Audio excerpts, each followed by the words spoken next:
So we were done with the protein in last video, and today's video we are going to discuss lipids.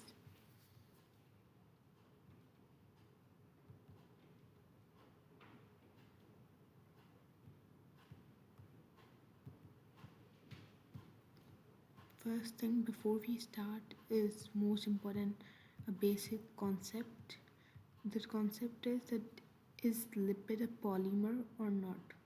So if you're thinking it's a polymer, you are wrong. Just because lipid is not a polymer, but this is very important biomolecule.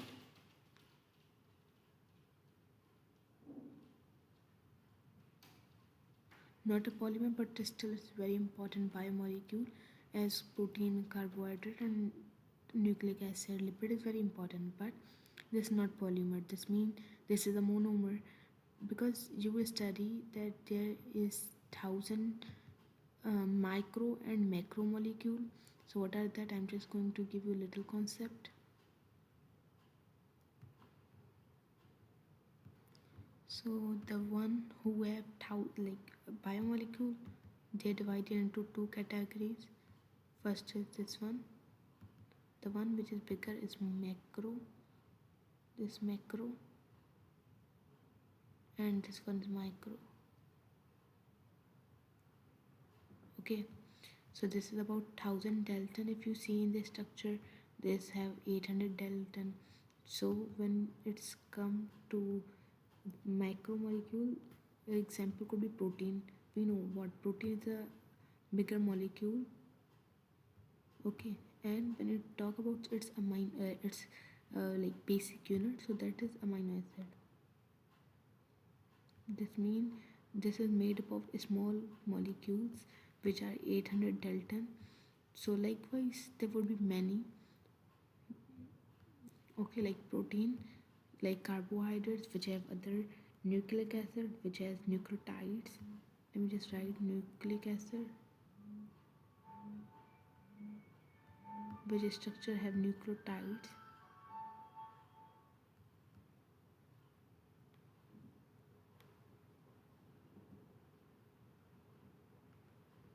Okay, then we have one more thing. For carbohydrates, monosaccharide would be the 800 dalton micro unit, and macro would be carbohydrate, but I'm not writing. So when it comes to lipid cannot be written in this 1000 dalton category. It is known as micromolecule, which would be lipid. Still, if you're thinking, so why it's like, why then it is categorized into forming a lipid as a big biomolecule? Because we mostly don't study this concept. So because when you take a slurry paste of any of the lipid or any muscular tissue, if you will take, you will just insert inside, and when you just add this into the pestle and mortar. So when you just make a thick paste like them, thick paste, so that you will see the upper part. And yes, the second step would be you strain them, strain with the strainer. When you strain, you will see the bigger molecules would be remaining on this one side, and a liquid part would be given or drawn into this one. Even this is the concept when we strain tea. The tea molecules smaller, they would be stayed on the upper side, and the liquid part would be gone down. Same goes here. So lipid is stayed in this one. This means this is a little larger. So here whatever would be stayed would be retentant,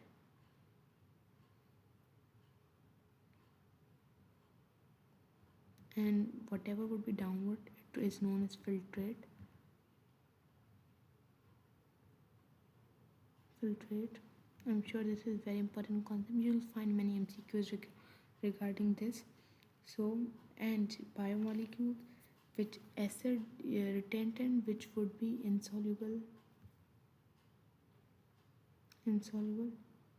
and this will go again back for the filtration. If it is possible, it will be done again filtration, and